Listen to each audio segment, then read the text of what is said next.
بسم الله الرحمن الرحيم.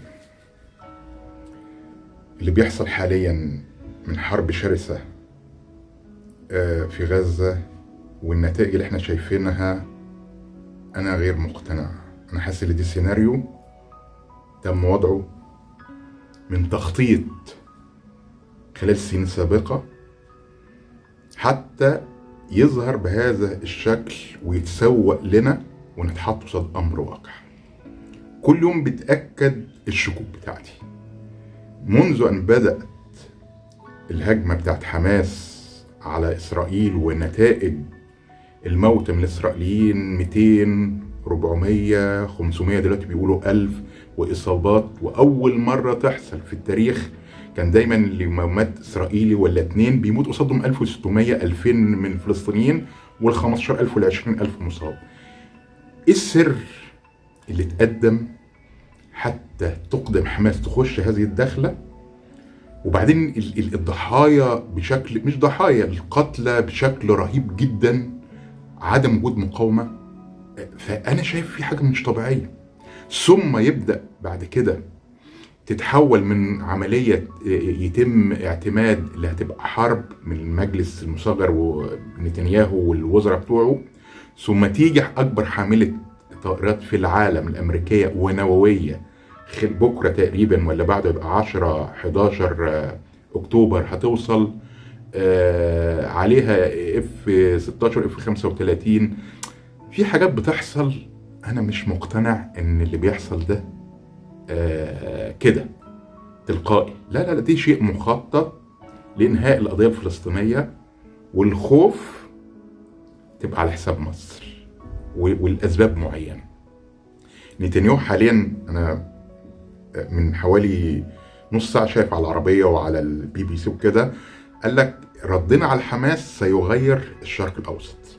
هنعرف من أيام مبارك كان يطلب العريش ورفح وكده عشان الوطن البديل ويعملوا، فترفض رفض تام.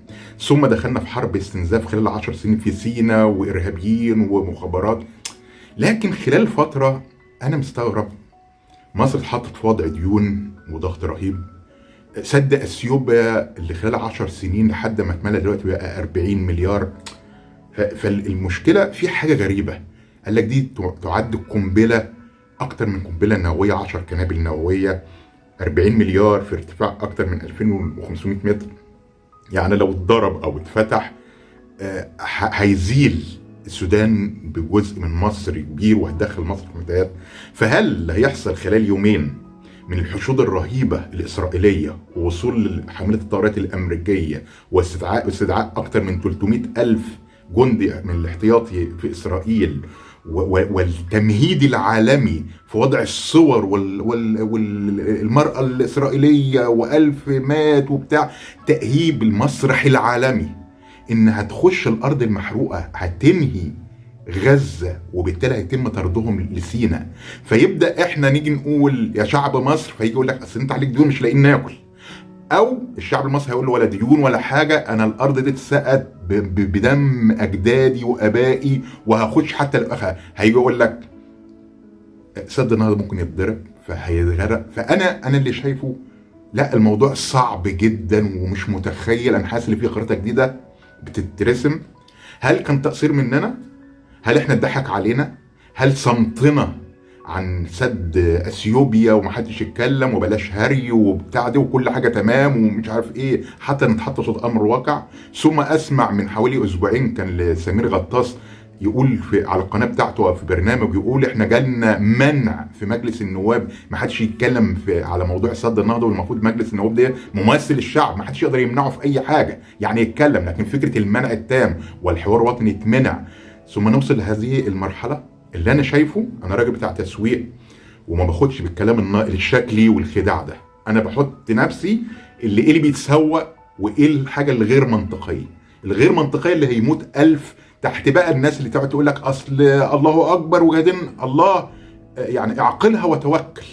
عرفنا ربنا بالعقل، عمرها ما حصلت فكره التمهيد والتقديم بهذا الشكل المرعب اللي بيجهز لشيء اكتر خطوره. فاللي انا شفته دي السيناريو تم وضعه، تم بقى استدراج حماس او وكانت حماس مشاركة على علم أو جهل، ثم هيتم إبادة غزة الغزاوية أو يبقى قصادهم للبحر لا سينا، فهنا احنا نتحط قصاد لا إما هل هنقبل بنفس الوضع ثم يتم ابتزازنا أحسن وضعنا اقتصادي وما نقدرش نحارب والوضع والكلام اللي شاط الأفاقين، ونسيب سينا ولا نسيب جزء تحت ضغط دولي وأمريكا تبدأ تهدد بالنووي.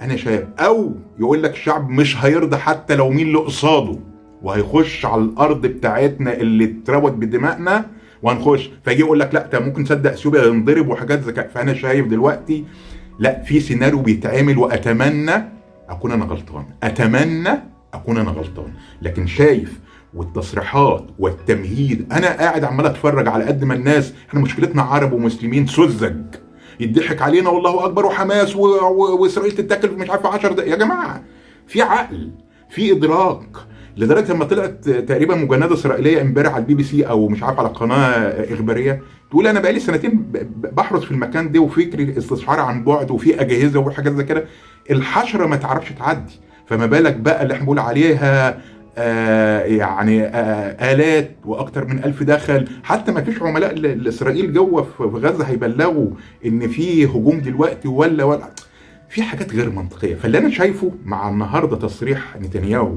اللي ردنا على حماس هيغير صوره الشرق الاوسط من جديد، ثم يقول مش هتفرق معانا الاسرى بتاعهم ولا اللي متاخدين حماس خدتهم من الاسرائيليين موجودين في غزه، مع وجود امريكا، مع كان موجود قبل كده فكره كلام من فتره اللي يقول لك النت هيقطع يوم 10 او 11 او 12 اكتوبر على المفروض خلال 3 4 ايام.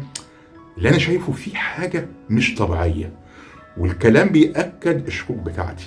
فهل يا مصريين يا جيش مصر هنرضى؟ هل احنا اتحطينا في زاويه او يعني اللي احنا في الزاويه اللي احنا نرضى بالامر الواقع ويطلعوا شويه المنافقين والكذابين واللي خربوا مصر، اصل هنحارب، احنا مش لاقيين ناكل، احنا علينا ديون، احنا مش عارف ايه؟ هل حصل في السودان تمهيد بحيث الحرب اللي حصلت دي بحيث يبدا السودانيين يهربوا ولا يروحوا اي حاجه بحيث اما السد دي يتضرب يجي يدخل المصريين في حاله لو هم اشتبكوا، في حاله لو دخلوا الغزاويين وندافع وهنخش في حرب اللي دي يبقى صدمه اكتر من حل ابتزاز امريكي اللي هتقدر تشتبك معانا نووي او تشتبك معانا في حرب، ولا يجي يقول لك ابتزاز السد الاثيوبيا وهتتضرب ويبقى اكتر من 40 مليار. اللي انا شايفه في حاجه غلط، واتمنى ان يكون مخاوفي خطا، لكن اللي انا بشوفه ده هل في تواطؤات في المنطقه، رسم الخريطه، هل في تغاضي؟ انا شايف فكره الدول الكيوت اللي بتتكلم وتقول لك لا كل حاجه تمام ونشجب وحاجات زي كده. فهل القضيه الفلسطينيه هتخلص على ارضنا؟ انا اعتقد اللي هيوافق هيتشنق في ميدان عام في مصر. مصريين 120 مليون، 105 جوه واكتر من 15 مليون بره، هيضحك علينا وهيتسوق لنا، لا سد النهضه ولا سد اثيوبيا هنضرب علينا، احنا جعانين، احنا وضعنا هننتظرهم فتره، هنعمل اوعى، دي سيناريو محطوط، دي اللي انا اتخوف يكون ده. انا النهارده طرحت تخوفاتي، لكن انا بقول لشعب مصر والجيش مصر استعد في حرب وجوديه، حرب وجوديه مهما هيخوفونا، السد ينضرب، امريكا تضرب نووي، مش هتتحل القضيه الفلسطينيه على ارضنا تحت اي مبرر.